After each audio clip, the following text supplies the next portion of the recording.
Good morning friends. जैसा कि हमने लास्ट एपिसोड में देखा था कि पास्ट फॉर्मूला स्क्रिप्चर्स के अंदर से एक स्पिरिचुअल हैंड बाहर आ सीधा जियाओ को टच कर उसकी सोल को हील कर देती है। अब आगे जहां इस एपिसोड की शुरुआत में हम अगले दिन का सीन देखते हैं जहां जियाओ उठ जाता है और बिल्कुल ही फ्रेश महसूस कर रहा होता है। तभी यह देख कर जाओ जाओ उससे कहती है, भाई जियाओ आप इतनी जल्दी कैसे ठीक हो गए? जिस पर जियाओ उससे कहता है, मैंने बस एक किताब पढ़ी, उसमें सब कुछ था। अब यह सुनकर जाओ जाओ उससे कहती है, अब इससे यह पता चलता है कि किताबों को पढ़ उससे जानकारी लेना बहुत ही इम्पोर्टेंट होता है, इसलिए अब से मैं भी किताबों को पढ़ उससे सीखा करूँगी। तभी अब जाओ जाओ वहाँ बैठकर किताब पढ़ने लगती है। तभी इधर जियाओ अपने मन में सोच रहा होता है कि एक बार सोल के घायल होने पर उसका ठीक होना काफी मुश्किल है, पर कोई नहीं, मैं काफी ध्यान से अपनी सोल फॉर्म का यूज कर शाम को उस रेड गर्ल को टाइगर डीमन टेक्निक की प्रैक्टिस करता देख उस टेक्निक को सीखने की कोशिश करूंगा। तभी अब शाम के टाइम जियाओ उस रेड गर्ल के पास आ जाता है और छुप कर अपनी सोल फॉर्म में ही उसे प्रैक्टिस करता देख रहा होता है, जिसके बाद वो वहाँ से वापस अपनी बॉडी में आ सो जाता है। तभी अब अगले दिन जियाओ जैसे ही वहाँ उठता है तो उसे काफी अच्छी खुशबू आ रही होती है, जहाँ हम जाओ जाओ को एक वाइन को तैयार करते हुए देखते हैं और वो खुशबू उसी से आ रही होती है। तभी अब वहाँ जाओ जाओ जियाओ से कहती है कि ये वाइन तुम्हारी बॉडी के लिए काफी अच्छा है, जिसके बाद जियाओ उसे पी लेता है। तभी अब इधर जाओ जाओ वहाँ नखरे करते हुए कहती है, मैं अब इस घर के अंदर रह रह कर उब चुकी हूँ और तो और मेरा वजन भी बढ़ गया है। अब यह सुनकर जियाओ उससे कहता है,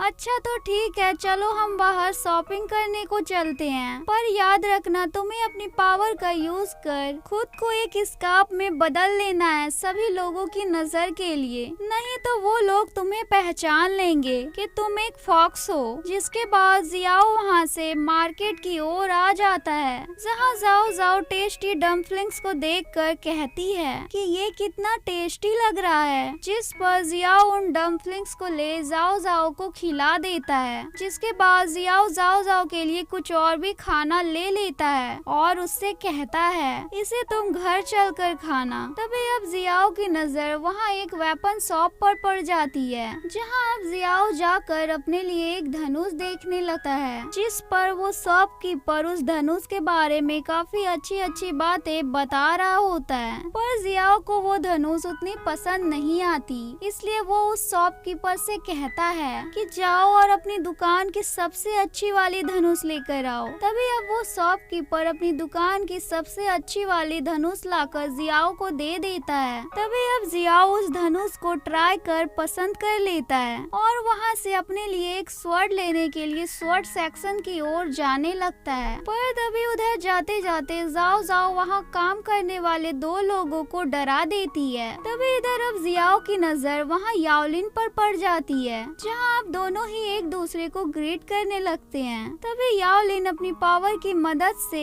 जियाओ के गले में उसी पेंडेंट को देख कहती है कि जियाओ ने अभी भी मेरे दिए गए पेंडेंट को पहन रखा है, यह तो काफी अच्छी बात है। जिसके बाद वो उससे कहती है, यह स्कार्फ तो काफी अच्छा है, ऐसा लग रहा है जैसे तुम माउंटेन हिल पर जा रहे हो। जिस पर जियाओ कहता है, प्लीज आप मुझसे मजाक करना बंद करें। तभी अब जियाओ अपने मन में सोचने लगता है कि मैं जानता हूँ आप अपनी पावर से जाओ जाओ को देख सकती हैं, इसलिए आपने मुझे इस बारे में टोका, यहाँ तक कि उसने मुझे बस देखकर ही बता दिया था कि मेरी कल्टीवेशन कितनी होगी। जिसके बाद याओलिन उस दुकान में एक वेपन को देख कह रही होती है कि मैंने सुना था कि यह दुकान वेपन के मामले में सबसे नंबर 1 दुकान है, फिर भी मुझे यहाँ ब्लड स्ट्रिप स्टील नहीं मिल रही है। अब यह सुनकर जियाओ कहता है कि मैंने इसके बारे में सुना है कि कुछ एल्केमी ही इसे अपने फर्नेस के द्वारा बनाया करते हैं, जो कि आपको किसी इमॉर्टल सिटी में ही मिल सकती है, ना कि इस छोटे से शहर में। अब यह सुन याओलिन उससे कहती है कि हाँ तुमने बिल्कुल सही कहा, और क्या तुमने यहाँ से इस धनुष को खरीदा है? जिस पर जियाओ हाँ कहता है। अब यह सुनकर याओलिन उसे एक अपनी रिंग खोल कर देते हुए उससे कहती है कि इसकी मदद से तुम इस धनुष को काफी अच्छी तरह से चला सकते हो, साथ ही ये तुम्हारी पावर को भी बढ़ाने में तुम्हारी मदद करेगी। अब इतना बोल वो वहाँ से चली जाती है। तभी इधर जाओ जाओ जियाओ से कहती है, ये लड़की हर बार तुम पर इतना मेहरबान क्यों होती है? जिस पर जियाओ कहता है कि उस लड़की के अंदर काफी सारे सीक्रेट्स हैं जो कि मुझे भी नहीं पता है। तभी इधर अब याओलिन अपने गाड़ी में बैठकर यहाँ से जा रही होती है, पर तभी अचानक से उसकी सर्वेंट वहाँ काफी जोरों से हंसने लगती है। अब यह देखकर याओलिन उसके सिर में मारते हुए उससे कहती है,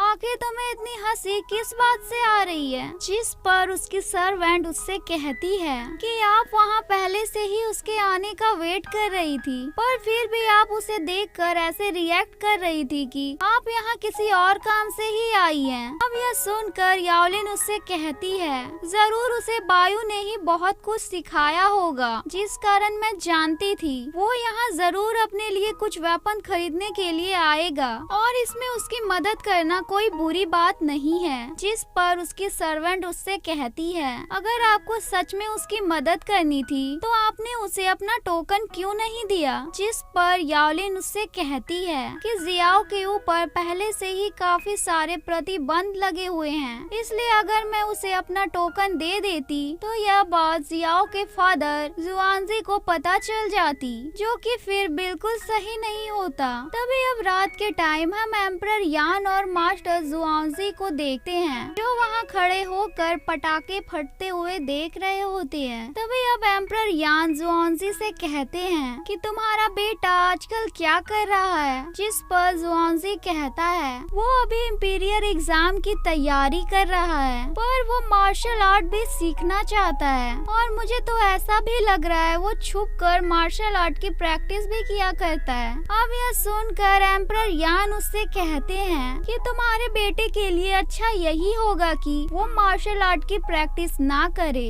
नहीं तो उसे 10 साल पुरानी सारी की सारी बातें याद आ जाएंगी। जिसके बाद वो वहाँ अपने टेलीपोर्टेशन डिवाइस को बाहर निकाल जुआनजी से कहते हैं कि तुम्हारे बेटे को कुछ न कुछ करके यहाँ का मंत्री बनना है। अब यह सुनकर जुआनजी कहता है कि हाँ, मुझसे जितना बन पाएगा मैं अपनी पूरी कोशिश करूँगा। जिसके बाद वो वहाँ से अपनी टेलीपोर्टेशन को ऑन कर उससे होते हुए एक अलग ही जगह पर पहुँच जाते हैं, जहाँ हम उनके कुछ लोगों को उसी जहाज को ठीक करते हुए देखते हैं, जिसका नाम नेचर आर्क होता है और इसी जहाज की मदद से वो लोग दूसरी दुनिया में जा सकते थे। तभी इधर अब एम्परर यान जुआनजी से कहते हैं कि मैंने सोचा था कि बाय स्क्रिप्चर्स की मदद से हम इस जहाज को पूरी तरह से ठीक कर सकते हैं, लेकिन अब ऐसा लगता है कि हम गलत सोच रहे थे। और इसी के साथ हमारा ये एपिसोड एंड होता है। फ्रेंड्स, अगर वीडियो अच्छी लगी हो तो प्लीज वीडियो को लाइक और चैनल को सब्सक्राइब करें। Bye bye.